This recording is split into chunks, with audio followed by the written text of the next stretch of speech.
Assalamualaikum warahmatullahi wabarakatuh. Bismillahirrahmanirrahim. Alhamdulillahi rabbil alamin. Wabihi nasta'in. Wa ala umur dunya waddin. Wassalatu wassalamu ala ashrafil anbiya wal mursalin. Sayyidina wa maulana Muhammadin. Wa ala alihi wa sahbihi ajma'in, amma ba'd. Yang saya hormati Dewan Juri dan para hadirin yang dirahmati Allah. Pertama-tama, marilah kita panjatkan puji syukur kehadirat Allah SWT yang telah memberikan kenikmatan Islam serta kesehatan kepada kita semua. Salawat serta salam tak lupa kita haturkan kepada junjungan kita Nabi Agung, Nabi Besar, Nabi Muhammad SAW beserta keluarga, sahabat, dan umat hingga akhir zaman. Dalam kesempatan yang indah ini, izinkan saya Faikotul Farida akan menyampaikan tausiah yang berjudul Santri yang Bijaksana Menyikapi Fenomena Masalah Bangsa. Saudara-saudara sekalian yang dirahmati Allah, di tengah berbagai fenomena masalah yang sedang melanda bangsa kita, sebagai santri, kita harus memiliki sikap yang bijaksana. Kita menyadari bahwa bangsa kita sedang dihadapkan pada berbagai tantangan, mulai dari krisis ekonomi, perpecahan sosial, hingga masalah moralitas. Namun, sebagai generasi yang dibekali ilmu agama, santri harus mampu menjadi bagian dari solusi, bukan malah terjebak dalam polemik yang memperburuk keadaan. Dalam menyikapi masalah bangsa, kita perlu merenungkan firman Allah SWT dalam surah Al-Hujurat ayat 10 yang berbunyi, Bismillahirrahmanirrahim. Innamal mu'minuna ikhwatun fa'aslihu baina akhawaykum wattaqullaha la'allakum tuflihun. Yang artinya, sesungguhnya orang-orang mukmin itu bersaudara, karena itu damaikanlah antara kedua saudaramu dan bertakwalah kepada Allah agar kamu mendapatkan rahmat. Quran Surah Al-Hujurat ayat 10. Ayat ini mengajarkan kepada kita tentang pentingnya persatuan dan kerukunan dalam menghadapi perpecahan. Sebagai santri, kita harus menjadi agen pemersatu di tengah masyarakat, bukan menjadi pemicu perpecahan.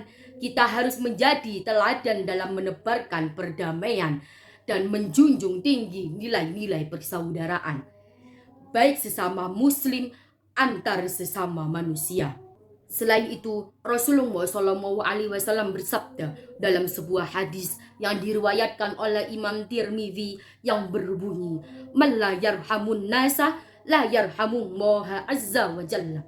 Yang artinya, barang siapa yang tidak menyayangi manusia, maka Allah tidak akan menyayanginya. Hadis riwayat Tirmidzi.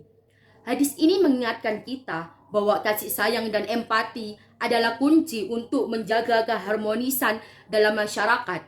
Sebagai santri, kita harus berusaha memahami dan membantu menyelesaikan masalah yang dihadapi bangsa dengan penuh kasih sayang dan keikhlasan. Jangan sampai kita menjadi pribadi yang hanya memikirkan kepentingan sendiri tanpa mempedulikan nasib orang lain. Saudara-saudara yang berbahagia, dalam menghadapi berbagai permasalahan bangsa, kita juga harus senantiasa bersabar dan bertawakal kepada Allah SWT. Allah SWT berfirman dalam Quran Surah Al-Baqarah ayat 153 yang berbunyi, Bismillahirrahmanirrahim. Ya ayyuhalladzina amanu ista'inu bis-sabri was-shalah.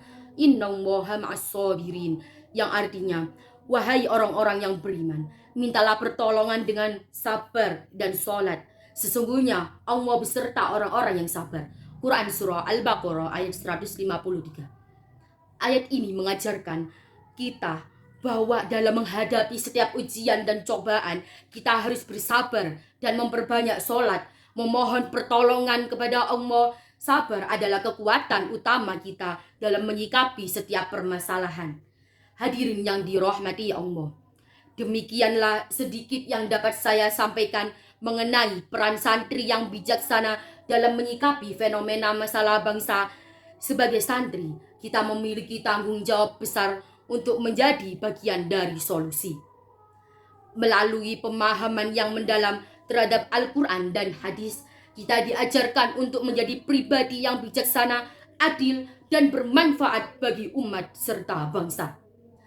Mari kita terus memperkuat persatuan, persaudaraan, dan kepedulian sosial di tengah keberagaman ini, serta selalu mengedepankan akhlak mulia dalam menyikapi segala tantangan yang ada. Semoga Allah SWT senantiasa memberikan kekuatan kepada kita semua untuk terus berkontribusi positif bagi kemajuan bangsa dan umat ini. Semoga apa yang saya sampaikan bermanfaat dan menjadi amal kebaikan bagi kita semua. Apabila ada kurangnya, itu datangnya dari diri saya pribadi, dan jika ada kebaikan itu semata-mata dari Allah SWT. Akhir kata, wallahu a'lam bishawab. Wassalamualaikum warahmatullahi wabarakatuh.